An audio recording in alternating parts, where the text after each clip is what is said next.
Chair, you're going to call Mr. John Lusk.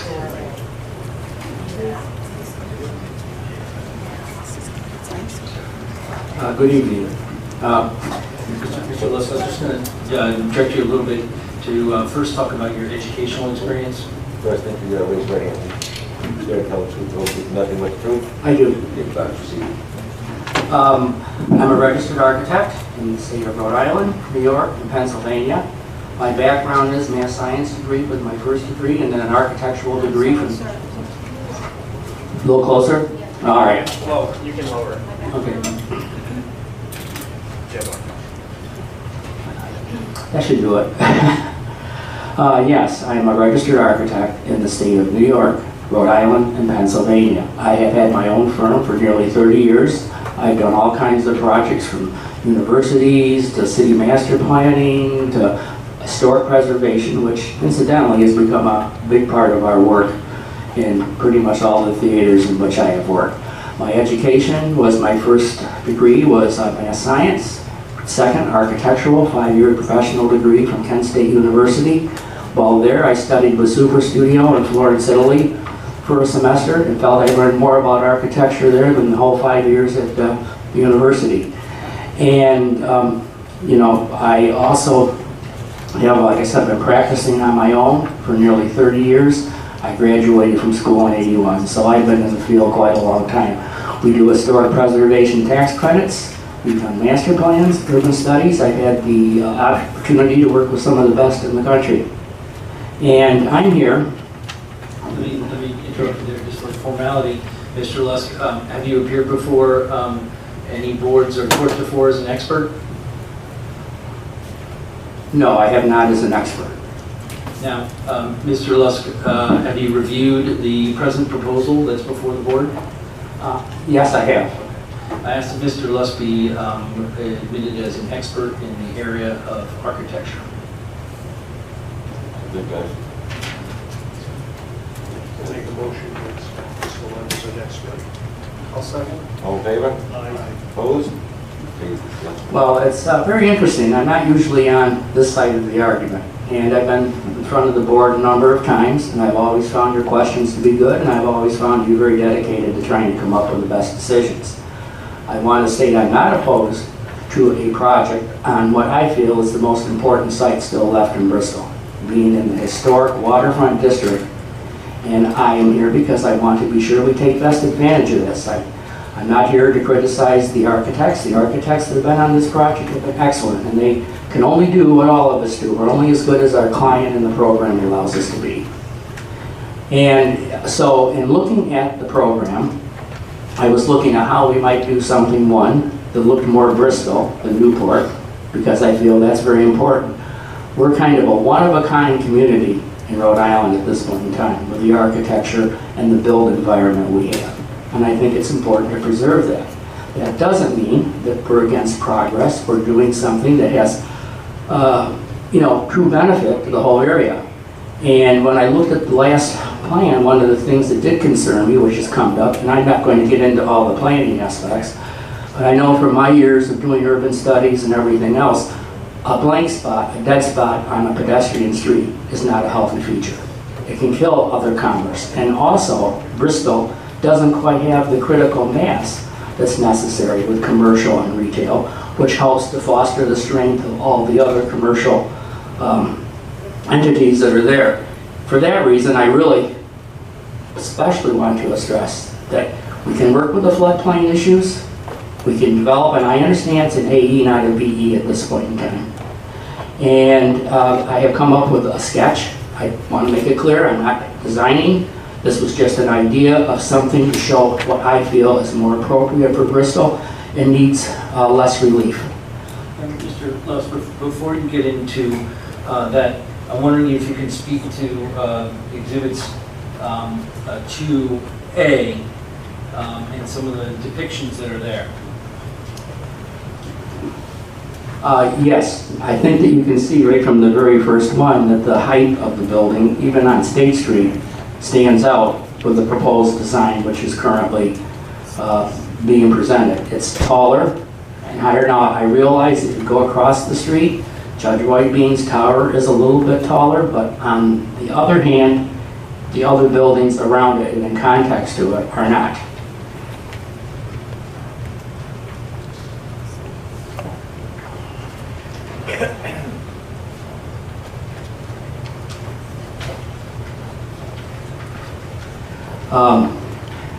What I'd like to do is kind of go just a little bit to the slideshow to show some of the things that have happened in Bristol over the years.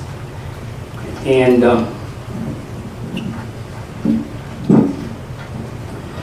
this is an image of what it was like at the corner of Thames in the 70s.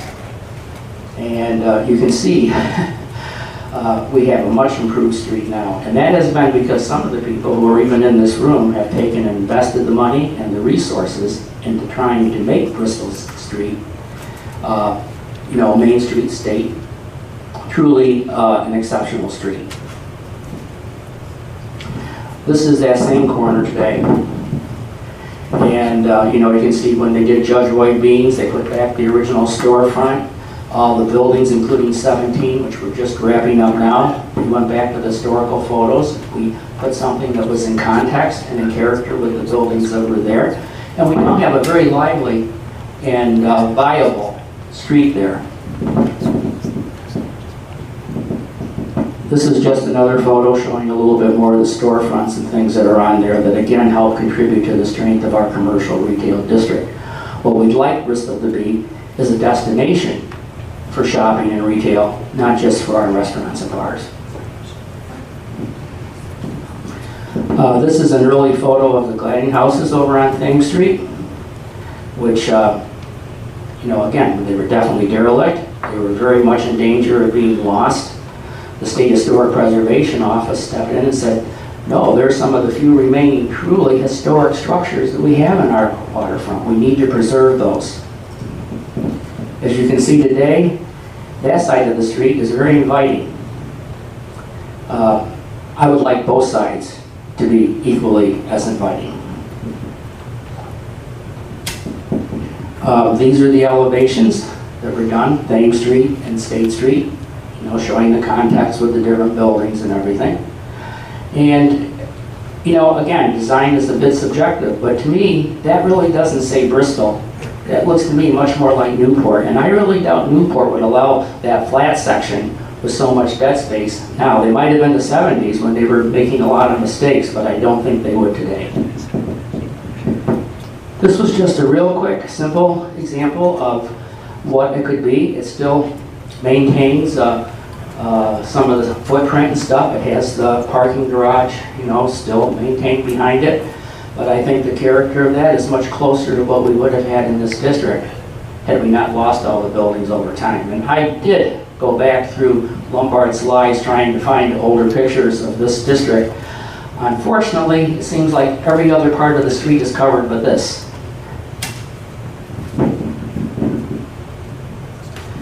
This is a 3D model. Now, in your book, you saw the one with the taller building on the corner. This one shows the sketch, and like I said, I am not designing this. I'm just suggesting there's other ways that are viable, that economically could be viable, that actually makes the street a better street for us, and truly Bristol and its character. Mr. Lusk, could you just orient Yes. me and probably the board on oriented since they might not be there? This is State Street. Yeah. This is the building that's at the corner that has the restaurant in it. We pretty much kept the restaurant units, different things, only we made it shorter. It doesn't need a height variance any longer, and nor does any of the other new construction that wraps around the parking garage. So, Mr. Lusk, this is a depiction of your design Yes, in context of the other buildings. in context of the other buildings.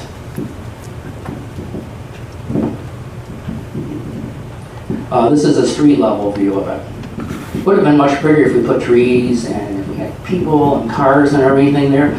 But again, I just want to get an idea of the built environment. Again, with the stores, the shops, and everything, it makes the street very walkable and also doesn't lose the interest of the pedestrian by having a blank wall and a trash building right on one of our three most important streets.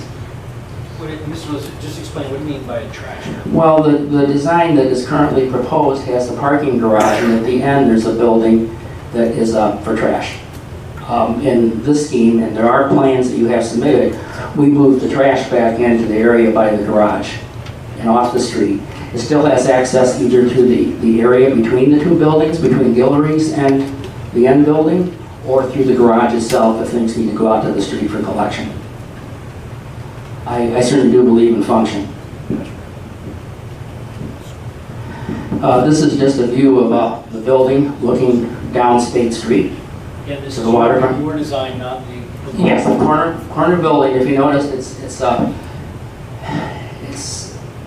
roughly 10 feet shorter than what the original one was with all the gables, and yet still maintains the character of the buildings around it and in the district.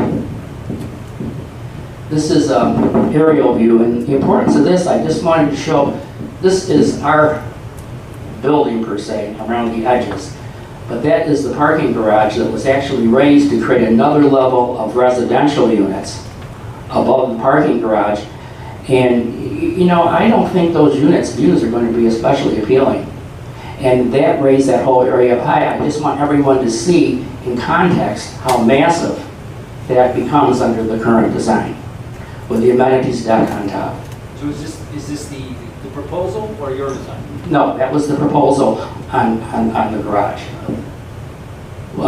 In my design, I realized the amenity deck is important. What I did is I dropped the residential and the other layers, and I do have numbers, things that we ran quickly. I don't have the pro forma, I don't have all the information that was available to the developer, but obviously I do look out for the developer too. I don't want the developer to lose. The developer being at a loss isn't good for any project, and I don't believe the solution would cause a loss. It's going to be less expensive to build, and there's still, in this solution, easily 9 units that are high-quality luxury units with bedrooms. In fact, several of those along what I had Thames Street in the scheme would actually have 2 and they're a story and a half, so they have upper levels lofts that could be really, I think, marketed very effectively.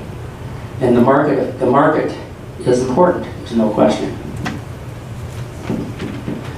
This is another one that's an aerial looking down at our building with the way the amenity deck and everything, the area and stuff it takes relative to the buildings themselves. And you can see in the front where we have the sloped roof off the street. What I think this design has is the fact that the height perceived as street level is even lower because your eave is lower and you have the sloped roofs up. The eaves. Eaves, yes. Is that your design right there? Yes. So can you just explain for the board, what does your design keep and how does it change?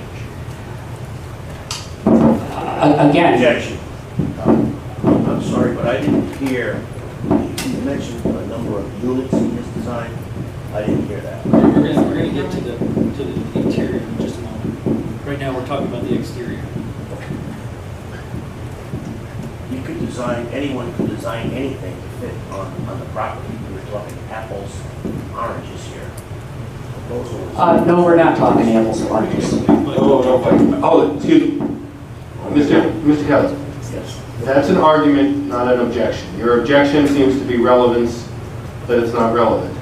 And I think, as you know, with zoning boards, we don't follow the strict rules. So it's up to the chair if you want to give them some more latitude to proceed with this or not. But the relevance is to be given away by the board. I would just say, Mr. Chair, that we are comparing apples to oranges. We're saying you don't need to do an apple. You can also do an orange. An orange looks better. That's the whole point. So I'd like to just move forward. We're trying to get through this as quickly as possible. This is going to be followed up with a cost analysis. He said this is a sketch. He just gave throwing us some ideas. This is not something that we're going to try to build earlier. We There are do alternatives to do things. I do have a sheet with numbers based on square footage and typical construction costs, and the numbers we use for returns were the numbers that we had from Scotty before, only we were more conservative with the commercial rates than he was. Well, like you said also, Yeah. anybody can design anything going that property, so. I understand. That's correct, and that's what I'm saying. We want to design the right thing for the property, the best benefits our community. Okay. So can you just describe, when you did this sketch, what were your goals in terms of what you were trying to keep? That would, you know, perhaps that satisfy some of the developers' concerns? And what were the things that you changed to address some of the concerns that Mr. Statura talked about and that other people are talking about with respect to walkability? If you kind of go to those two areas. Yes, I'm thinking maybe I should go back to the elevations.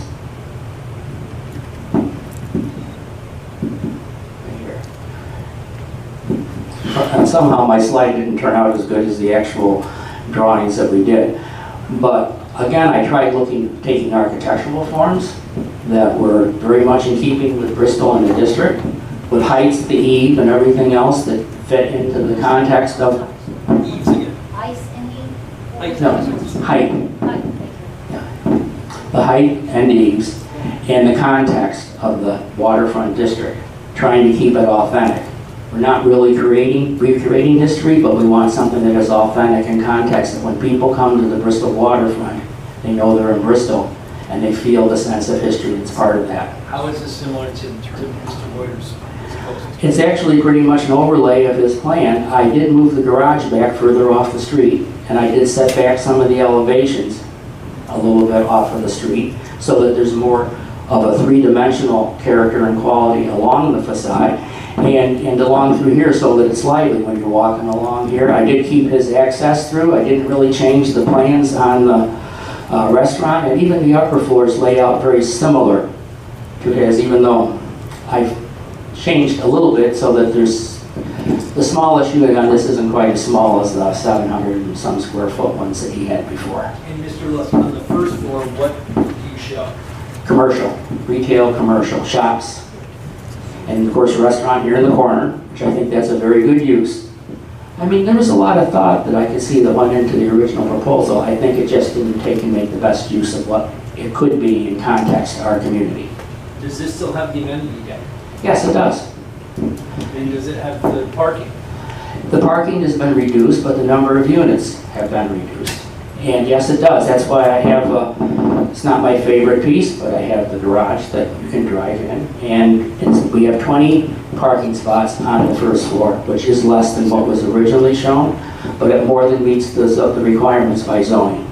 And what is the height of your sketch? Okay, the building at its tallest point is right here, and it's about a foot less than the, I think it was a 39 1/4, with the floodplain elevation we had as a maximum depth.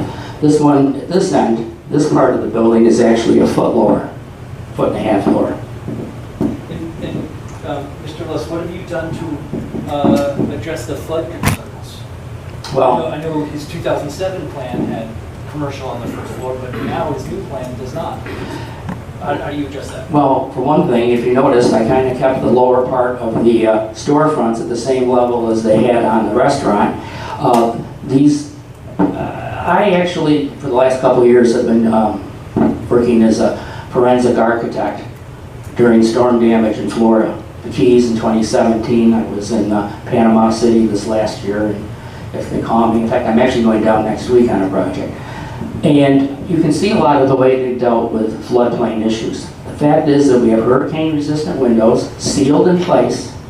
The doors can either be sealed, or you can have a screen that's built in that comes down and seals it off during the flood time. There's a number of ways that can be handled. I've also been informed that even here in Bristol, with the Bristol Harbor Inn, working with FEMA in Boston, that because the whole district has commercial at this level, you can request a variance, and they're generally very good at doing that.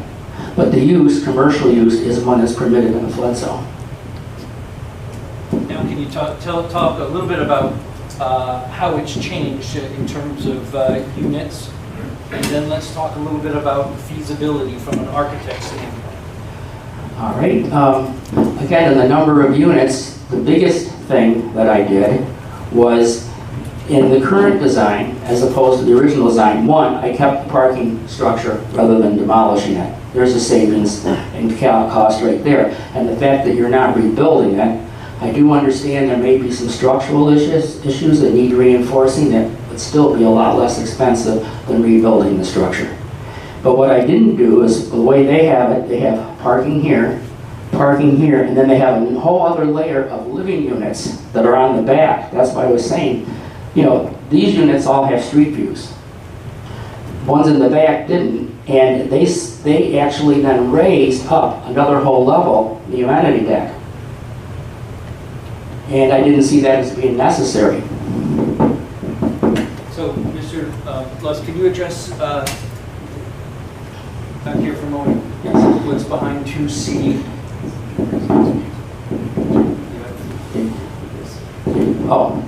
Oh yeah, when you look at the other drawing, you'll see where I crossed out the units that were part of that upper deck on top of the parking deck. Underneath was the amenity deck.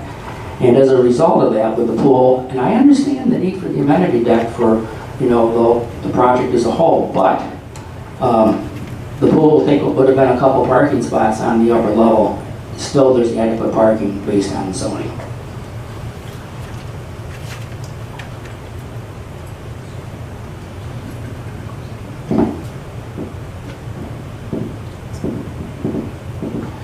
This is a plan of the first floor. Again, you can see how I brought the access to the parking back. Retail, commercial, retail, commercial. This is the trash unit. And again, I wasn't really designing this. The detail isn't what I was intended. I'm showing the spaces. That would still be worked out by the architect who, if he's inspired by any of the work we've done, could be able to take that to the next step. I feel the quality of the design that we have and the way it fits Bristol will make the whole project more marketable and desirable and should benefit the developer. That's my opinion.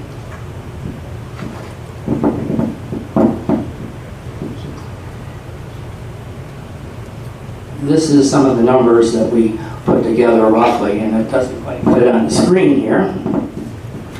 But what it really amounted to is on the first floor, the different costs of things. The income of $20 a square foot for the restaurant, $25 for commercial. We came up, you might want to move it over this way. Right there, okay.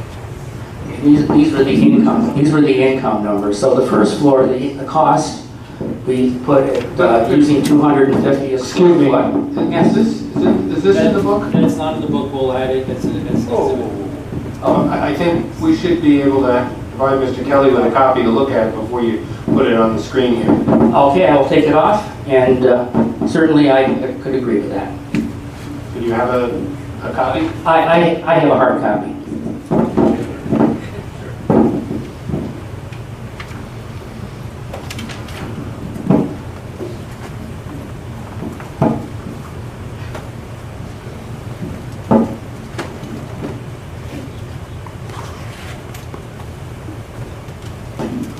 Someday we will be able to upload exhibits directly from the cloud to the record, but that's not today. Or from the experts to the lawyers.